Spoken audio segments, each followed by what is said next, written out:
ഈ ലോകത്തിലെ മുഴുവൻ കാരുണ്യവും എടുത്താൽ പോലും അല്ലാഹു സുബ്ഹാനഹു വ തആലയുടെ കാരുണ്യത്തിന്റെ 1%, ഒരംശം പോലും ആകില്ല എന്ന് റബ്ബ് സുബ്ഹാനഹു വ തആല നമുക്ക് പഠിപ്പിച്ചു തന്നിട്ടുണ്ടെങ്കിൽ, ആ റഹ്മാനായ റബ്ബിനോട് കരങ്ങൾ ഉയർത്തിക്കൊണ്ട് എന്റെ ഹൃദയങ്ങൾ ചിന്തിച്ചു പോയ, എന്റെ ഹൃദയം പറഞ്ഞിട്ട് ഞാൻ ചെയ്തു പോയ ഒരുപാട് കാര്യങ്ങളുണ്ട് റബ്ബേ, എനിക്ക് നീ പുറത്തു തരേണമേ എന്ന് ആത്മാർത്ഥമായി കൊണ്ട് നമ്മൾ തൗബ ചെയ്യേണ്ടതുണ്ട്.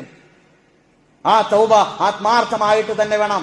യാ അയ്യുഹല്ലദീന ആമനൂ, ഹേ വിശ്വസിച്ചവരെ, തൂബൂ ഇലല്ലാഹ്, നിങ്ങൾ അല്ലാഹുവിലേക്ക് തൗബ ചെയ്ത് മടങ്ങുക. തൗബതൻ നസൂഹ, ഏറ്റവും ആത്മാർത്ഥമായ നിഷ്കളങ്കമായ തൗബ അല്ലാഹുവിലേക്ക് ചെയ്യുക. ആ തൗബ ചെയ്ത തെറ്റിലേക്ക് തിരിച്ചു വരാതെ ആ ശരീരത്തിനെ, ആ മനസ്സിനെ പിടിച്ചു വെക്കുവാൻ, ക്ഷമയോടുകൂടി പിടിച്ചു വെക്കുവാൻ നമുക്ക് കഴിയേണ്ടതുണ്ട്. അങ്ങനെ ക്ഷമിച്ചവർക്കുള്ള കൂലി എന്താണ്? വജസാഹും ബിമാ സബറു, അവർ ക്ഷമിച്ചതിന്റെ കൂലിയായി കൊണ്ടവർക്ക് നൽകപ്പെടുന്നതാണ്. വജസാഹും ബിമാ സബറു ജന്നതൻ വഹരീറാ, സ്വർഗത്തോപ്പുകളും അതിൽ പട്ടുവസ്ത്രങ്ങളും അവർക്ക് നൽകപ്പെടും. വജസാഹും ബിമാ സബറു, അവർ ക്ഷമിച്ചതിന്റെ പേരിൽ.